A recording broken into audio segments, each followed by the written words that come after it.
রক্ত লুট, প্লাজমা বিক্রি, এই ধরনের নানা ধরনের অভিযোগ তৃণমূল নেতাদের বিরুদ্ধে এগোচ্ছে। এতদিন পর্যন্ত তৃণমূলের নেতারা বিভিন্ন লোকেদেরকে কম্পিটিশান দিয়েছে, চোরেদেরকে কম্পিটিশান দিয়েছে, বিভিন্ন প্রাণীদেরকে কম্পিটিশান দিয়েছে। এখন মশাদেরকেও কম্পিটিশান দিচ্ছে। মশাদের থেকেও বেশি রক্ত মনে হয় তৃণমূলের নেতারা খেয়ে ফেলেছে। মুখ্যমন্ত্রী এবং প্রধানমন্ত্রী দুটো সাংবিধানিক পদ।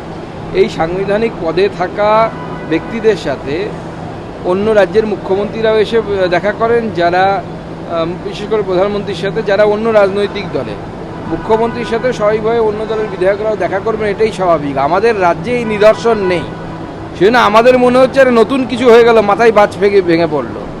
আর এনসিপিআই তো দেখা করবে, কারণ এনসিপিআই তো তারা বলেছে যে আমরা এনডিএর সদস্য, অথচ দেখা করাটাই তো স্বাভাবিক। এখন আর মহুয়া কী করবে?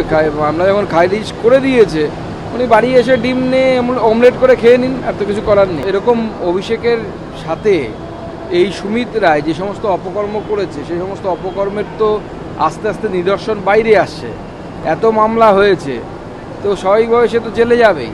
এবার জেল যাত্রা বা থেকে বাঁচার জন্য যা যা করার করছে, চেষ্টা করছে, কখনো হাইকোর্ট, কখনো সুপ্রিম কোর্ট। কেন তাকে বিদেশে গিয়ে আর ফিরবেন কি ফিরবেন না, কি প্ল্যান করছেন, সে তো উনিই বলতে পারবেন বা ওনার টিমের কেউ বলতে পারবেন।